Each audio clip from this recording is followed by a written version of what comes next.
వంగవీటి మోహనరంగ వర్ధంతి సందర్భంగా ఆయన విగ్రహానికి పూలమాల వేసి నివాళి అర్పించారు రంగా తనయుడు వంగవీటి రాధాకృష్ణ. ఎమ్మెల్యే బోడే ప్రసాద్, ఎలమంచిలి రవి, అక్కల గాంధీ పాల్గొన్నారు.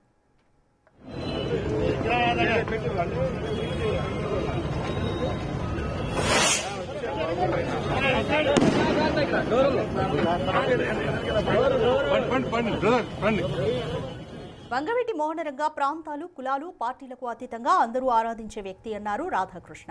ఆయన వర్ధంతి సందర్భంగా ఇవాళ రాష్ట్ర వ్యాప్తంగా అనేక సేవా కార్యక్రమాలు చేస్తున్నారన్నారు. భావితరాల్లో స్ఫూర్తి నింపిన వ్యక్తి అని కొనియాడారు రాధాకృష్ణ. ఆయన భౌతికంగా దూరమైన ప్రజల గుండెల్లో చిరస్థాయిగా ఉన్నారన్నారు. ఆయన ఆశయాల సాధన కోసం అందరం కలిసికట్టుగా పనిచేయాలని కోరారు.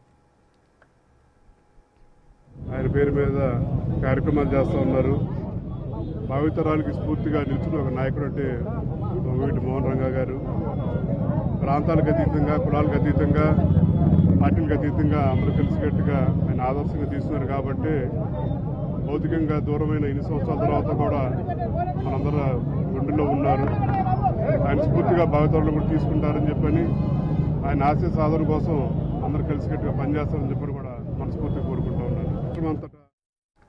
వంగవీటి మోహనరంగ 37వ వర్ధంతి సందర్భంగా నివాళులు అర్పించారు ఎమ్మెల్యే బోడే ప్రసాద్. ఆయన్ను మట్టుపెట్టిన వారు చరిత్రలో లేకుండా కాలగర్భంలో కలిసిపోయారన్నారు.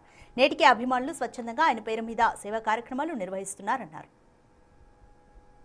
నమస్కారం. ఈరోజు స్వర్గీయ వంగవీటి మోహనరంగ గారి 37వ వర్ధంతి సందర్భంగా ఆయనకి ఘనమైన నివాళులు అర్పించడం జరిగింది.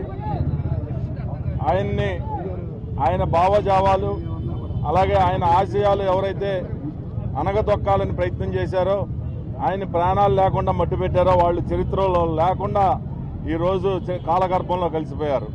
కానీ ఈయన జన హృదయాల్లో, కార్మిక వర్గాల్లో, పేద వర్గాల్లో, కులాలకు అతీతంగా ఈ రోజుకి సజీవంగా నిలబడ్డారు అనంటే ఆయన చేసిన గొప్పతనం. అందరికీ